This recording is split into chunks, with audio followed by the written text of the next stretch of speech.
Dear students, in the last class, we have derived the first two Maxwell's field equations. Today, let us consider the next two, third and fourth equations. Now, let us derive third field equation. The third field equation is del cross E equal to minus del B by del T. So, this equation, it is based on Faraday's law of electromagnetic induction. What the law says? What Faraday's law says? Whenever there is flux linking with the coil changes and EMF is induced in the coil, the rate of change of flux linking with the coil varies directly as, the EMF induced in a coil varies directly as the rate of change of flux linking with the coil, and the EMF induced is always opposite to the rate of change of the flux linking with the coil.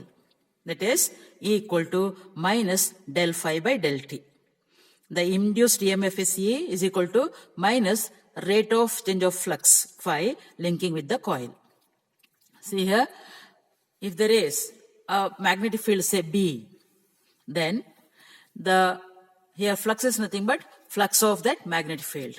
See, the law also states the induced EMF E in a circuit, it is equal to the negative of the time rate. Negative shows the significance of negative sign is it is opposite to the rate of change of flux. So it is negative of the time rate of change of the total flux phi of the magnetic field B through it. That is E equal to minus del phi by del T. Now let us consider an open surface S bounded by a closed loop C in a magnetic field B. Consider a magnetic field. In this magnetic field, an open surface bounded by a closed loop. Say this is the closed loop. Then, so it's a magnetic field here. So the flux is nothing but the magnetic flux. The magnetic flux through this closed surface S, it is given by the surface integral. Therefore, phi can be written as surface integral of B vector dot ds vector. It can also be written as surface integral of B vector dot ds n cap. Ds vector is ds n cap, where n cap is the normal drawn to the surface ds. Let E vector be the electric field induced in space. So here there is magnetic field, there is change in flux, so an electric field is induced in this space. Then the induced EMF around this closed loop, the EMF induced around this closed loop is given by E is equal to the line integral of this electric field. The circulation of electric field around this closed loop gives the EMF induced. Circulation is nothing but the line integral. So E is taken as line integral of E vector dot dl vector. Now from equations 1 and 2, or using 1 and 2, substituting equations 1 and 2 in 3. And here we take E as minus del phi by del T, and this surface in this one. See here, the flux and in this equation, flux phi is taken as surface integral of B vector dot ds vector. By substituting those things, we get the line integral E vector dot dl vector, nothing but induced EMF, is equal to minus del by del T of surface integral of B vector dot ds vector. See here, in this equation, E is taken as minus del phi by del T, and phi is substituted as this surface integral, so that we get this equal to this. Now, let us simplify this. See here, this B vector, see there, the curve here is fixed one, the surface S is also fixed. So, S or C, they do not depend on the time t. Therefore, here we can take this del by del T partial derivative inside this integral sign, so that we get the line integral of E vector over the entire loop C is equal to minus surface integral of del B by del T dot ds vector. Here we apply Stokes theorem. By applying or using Stokes theorem, we can convert this line integral into what? Surface integral. So we convert this line integral into surface integral by using Stokes theorem. So what Stokes theorem says? The line integral of a vector around a closed loop is equal to surface integral of curl of that vector. So we get this equal to this. Line integral converted into surface. So here it is curl. What is curl? Del cross E. Therefore, surface integral of del cross E dot ds equal to this one. We substitute this one in equation 5. We get this. Here both are surface integrals. So therefore, this one is true for any arbitrary surface. Thus, now here we equate the integrands. The integrands are del cross E and del B by del T minus del B by del T. So that we get del cross E is equal to minus del B by del T. This is Maxwell's third field equation. So here this equation connects the space variation of E to time variation of B. Third equation connects space variation of E, electric field, to negative of the time variation of the magnetic induction B. So it is, this equation is a time dependent equation. It depends on time. It connects space variation of E to time variation of B.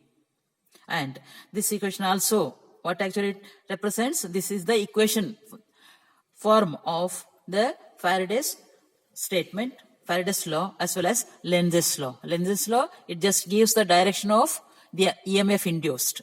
The EMF induced is always opposite to the rate of change of flux linking with the coil. Thus, this equation represents the statements of Faraday's law as well as Lenz's law. This is about Maxwell's third equation and its significance. Now, fourth equation. Maxwell's fourth field equation is del cross B is equal to mu into sigma E vector plus epsilon del E by del T. This is the fourth equation. This equation connects space variation of B with time variation of E. Space variation of E connected to time variation of E. And this is based on Ampere's circuital law.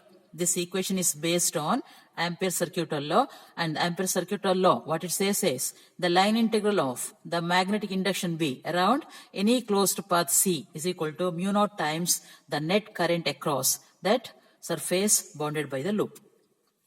See here, suppose there is a current carrying conductor, carrying current say I.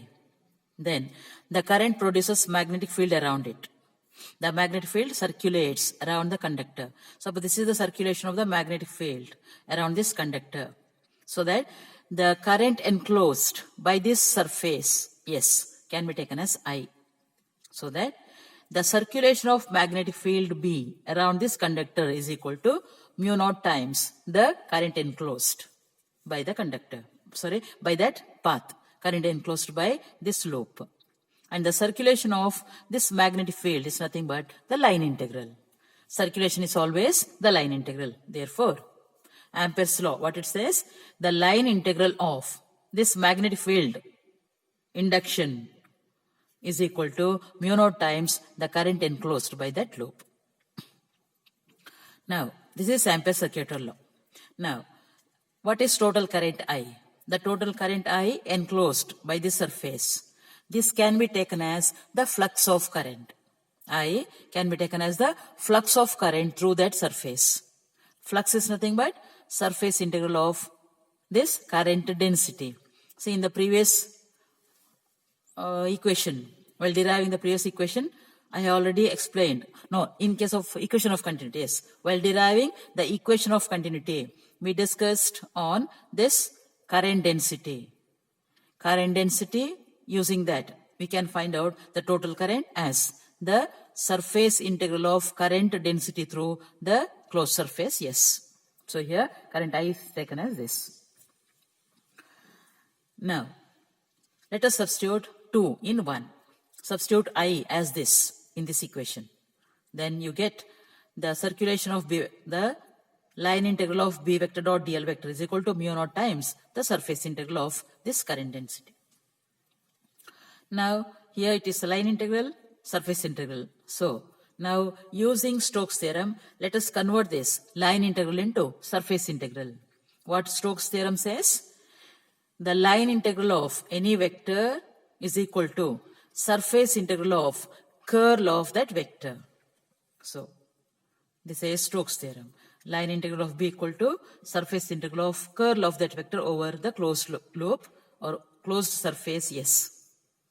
So that we get the surface integral of del cross B dot ds vector is equal to mu naught times surface integral of J dot ds.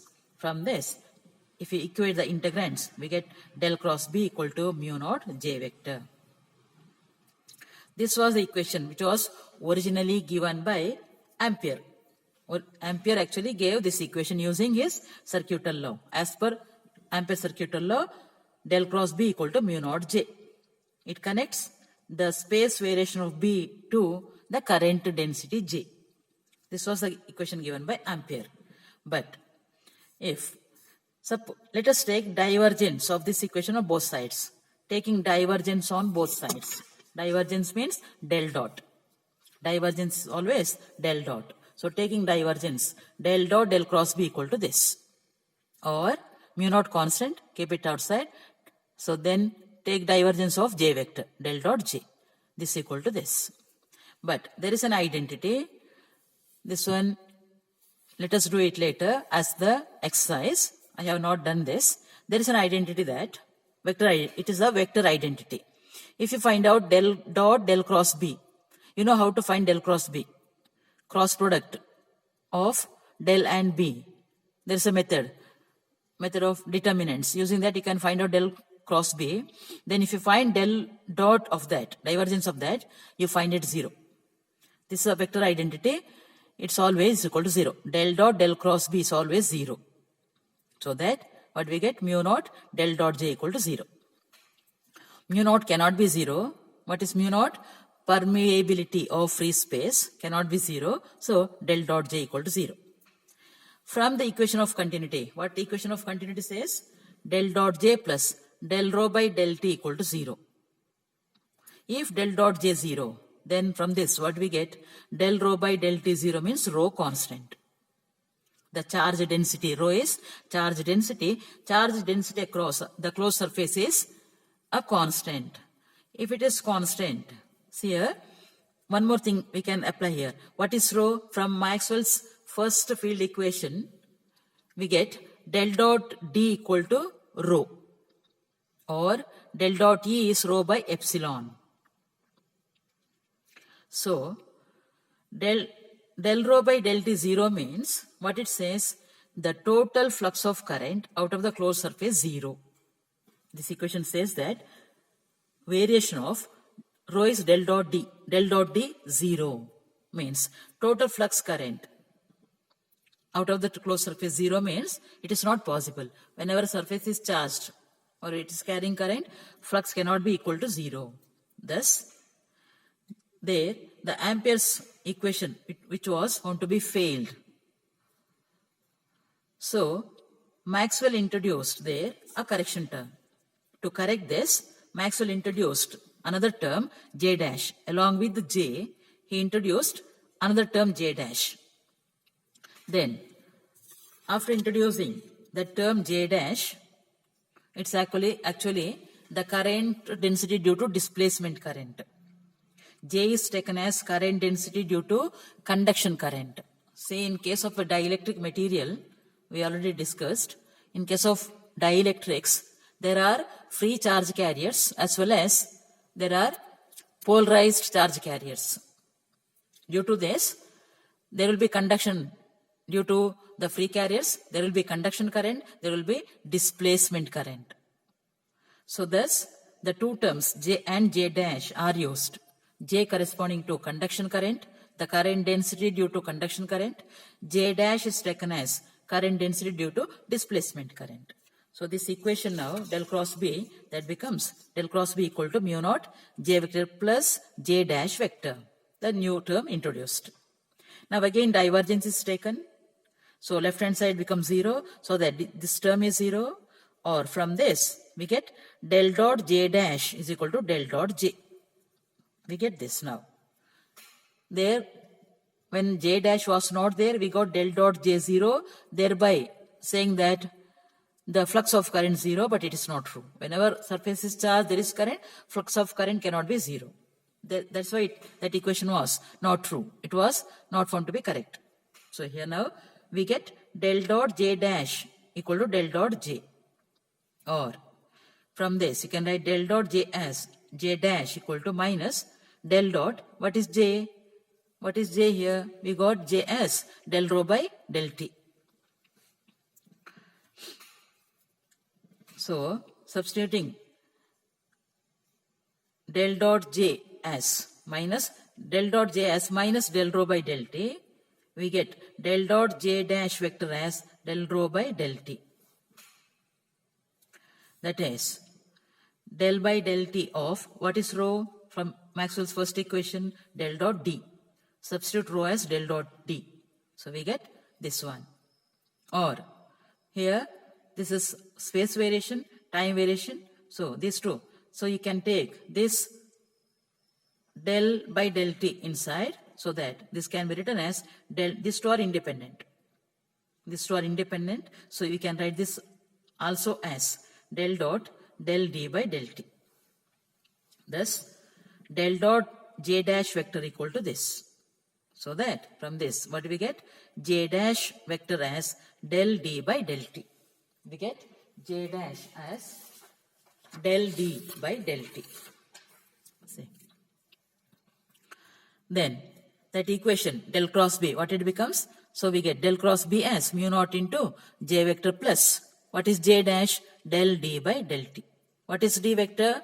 Electric displacement vector. D vector is electric displacement vector. And this is for free space. Mu naught, permeability of free space. For any other material medium, we replace mu by mu naught by mu. Mu naught replaced by mu. And what's the relation between mu and mu naught? Mu is equal to mu naught into mu r. For free space, mu r is 1. So that del cross B equal to mu into this. And this is Maxwell's fourth field equation. And see here, as I told, J, current density due to conduction current, and it's given by, denoted as JC, that is sigma E vector. The current density J is given by sigma E vector in an electric field, E. JC is sigma E vector. And J dash, it is due to displacement current. So J dash is called the current density due to displacement current density, and it's given by del D by del T. What is D? Already we know this. In the first equation, we obtained the relationship between D vector and E vector. It's given by epsilon E vector. Therefore, J dash vector, nothing but J dash D, given by epsilon delta A by delta T. So that the fourth equation becomes del cross B equal to mu naught sigma F E vector plus epsilon del E vector by del T. This is the fourth equation. What is the physical significance? This equation is again, it connects space variation of B to time variation of E. Space variation of magnetic field connected to time variation of electric field. It gives the relationship between variation of B and variation of E. It's a time dependent equation. This is based on the Ampere's circuital law, the mathematical form of the Ampere's circuital law. And according to this equation, magnetic field B, it can be generated by J vector separately, or by time variation of E separately, as well as by jointly. The magnetic field, it can be generated by J vector and time varying electric field. Time varying electric field, either separately or by jointly. These are the physical significance of fourth equation. With this about Maxwell's third and fourth field equations.